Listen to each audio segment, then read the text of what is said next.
From politician to entertainer. Jesus. Without calling any names, have you dated any politicians before?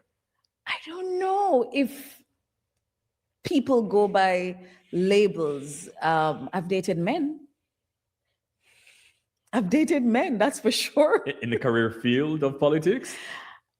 I've dated men in a lot of career fields, and I feel good that I've been able to attract the kind of men I've been able to get my way. I've never had an interviewer, though, a podcast boss. Okay. You know, I don't know. Have they said anything about that? Not yet. Kareem, be careful how you interview me now, because every man I'm associated with, Say do it. them say me do it. So by the time we leave here, Them say me. you're going to have problems with the girl. Okay. Yeah. Well, I'm single, by the way. I'm just putting that out there. Me too. Okay. Yeah. Right. Love that. Can we end the interview now? What's the biggest lie you've ever heard about yourself, privately or publicly? I mean, I think it could be those that you said before, you know. The biggest lie, I think it's just a body of lies. Mm-hmm. I've heard that I'm dating the Prime Minister. Oh, God forbid.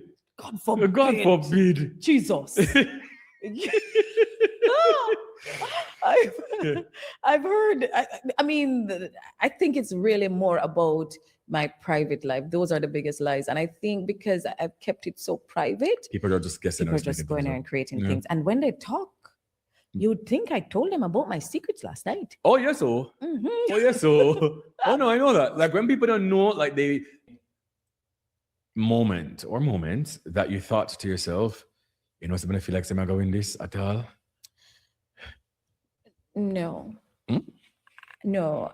I actually thought I would have come out of it with a wider margin, just based, I mean, it's not ego, just based on the work we put in and based on the reception we got on the ground. The campaign was short. It wasn't the traditional years and years of working in the field. So we had a short space of time to really build momentum, get my candidacy out there, and to also tell the people why me. And we did that as a sprint, but we didn't have the traditional time that you would need to get out and enumerate people. So the enumeration is the time. You have different phases over the years that you can get people on the voters list or encourage people who you think will support you to get on the voters list. So I came in just using what existed, you know, and not much political work had gone into my political organization in the constituency for quite some time. So I was using a list that was already small versus an opponent who had been growing and growing and growing their list, you know. So my duty was to re-energize and reinvigorate the PNP base, get those who had stayed away from the polls to come back, and to try to take some of those that they had enumerated and convince them to come my way. So I felt we were getting that. We had a lot of them, a lot of supporters of the JLP who came over and supported us. I felt we had the base coming back. So I wasn't so unsure that we would win. I thought we would have won better, but election night, the disappointment for me and the heartbreak, it was so bittersweet because I wanted us to win overall, get government and go out there and do some of the work that I know we could do. There's a thing tonight, and I'm thinking about Gollum and the Ring, yes, Lord of the Ring. But sitting here, I'm not someone who intends, as we sit here, to be in politics for a long time. I've promised my constituents at least 2 good terms, because, you know, I think we would use those 2 terms to really get where we want. Yeah, my party never wins, so I'm able to do all the things I had hoped we would have been able to do, being an opposition MP. But so I don't think I'll be here long enough to be consumed by it. I'm coming in to give it my best effort.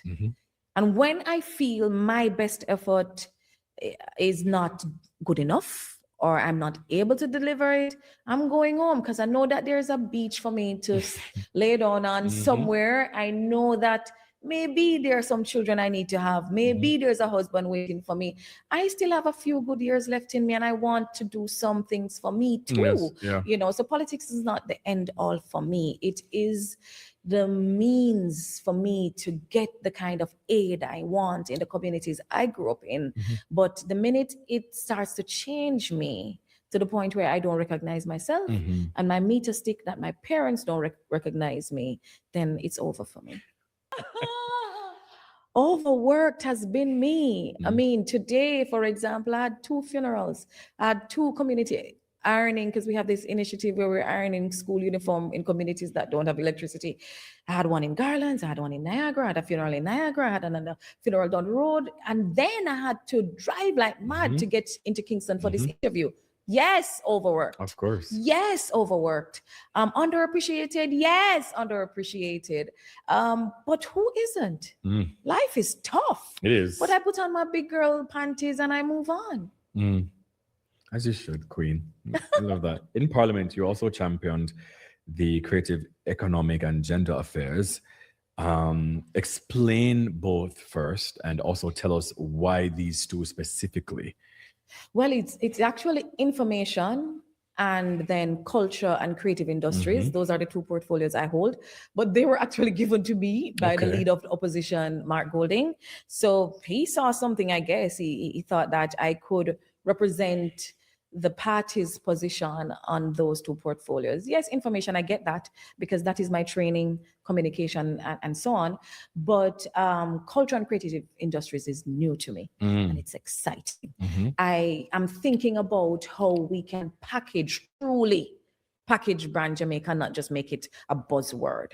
Like, why are we the reggae island, right? The home of reggae, the birthplace of reggae, and you don't hear reggae up Old Hope Road on Bob Marley Avenue? Why is it Old Hope Road and not Bob Marley Avenue where the museum is? Why is the museum something that only tourists go to?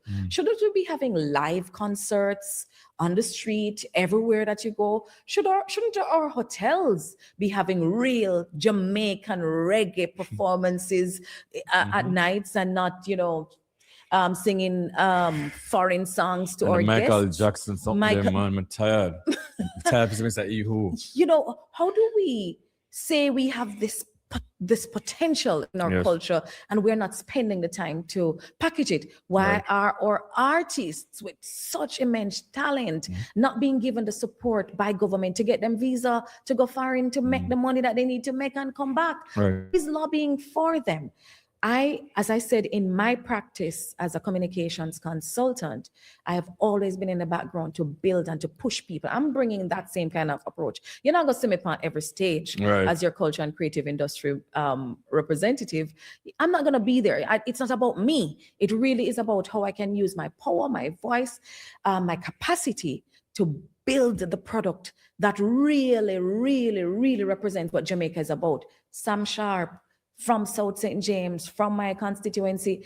But all we do is we celebrate them on Heroes Day and we talk about them for 2 minutes. Nothing else happened. Why isn't there a movie about Sam Sharp, this sexy man from over Catadupa, from over Croydon, and how he was being oppressed, and then he used to thief out, go look for him girlfriend down there? So why aren't we making our story sexy and attractive and like Superman and like them? We have a Sam Sharp movie that can play on Netflix too. What about Paul Bogle? What about Nanny? Did she really catch bullets in her butt? Right. We need to really make that into an animation and make some money out of it. What about you, a podcaster? What about our people who are making money off Twitter?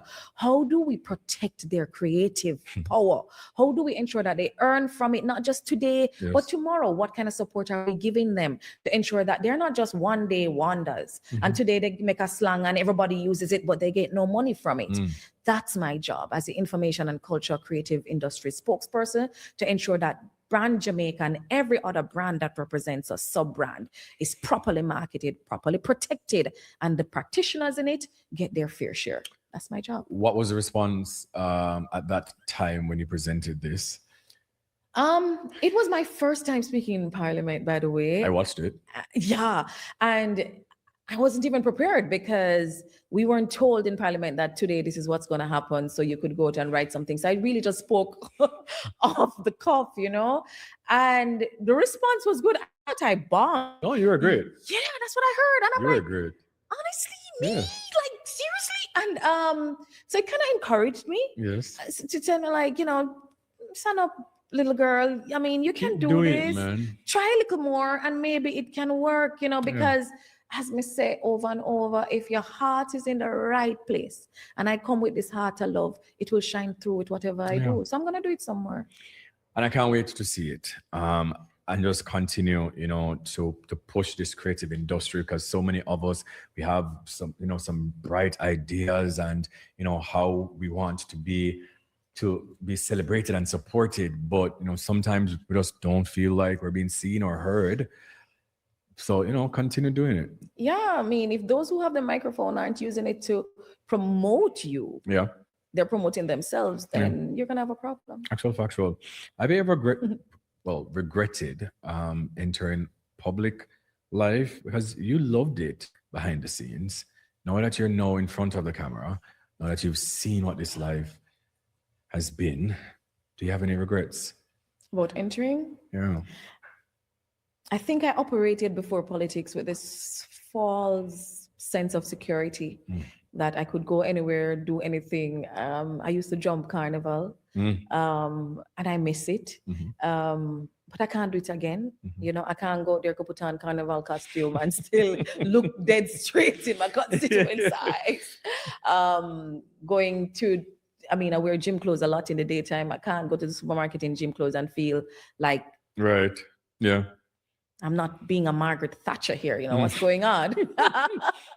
You should be wearing a jacket suit to the supermarket, So in that sense, I do hate that I've lost my privacy, my safety in being private, and having that. Otherwise, I don't yet have any real regret. I know it's a thankless job, and I am seeing, glimpses of that, but I knew that coming in. So no, I don't regret it just yet. When the cameras are off and the rumors are quiet, who is Nickiesha really accountable to? And what does that person look like? When you're in the communities, when in a parliament, when it's just you by yourself, who is that person? I'm accountable to me. Yeah. I'm accountable to me. And guess what? I'm my harshest critic.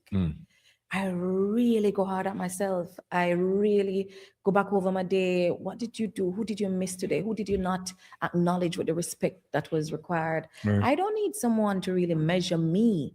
I'm grateful, as I said, because criticism, when it's constructive, is helpful. But I'm my measuring stick.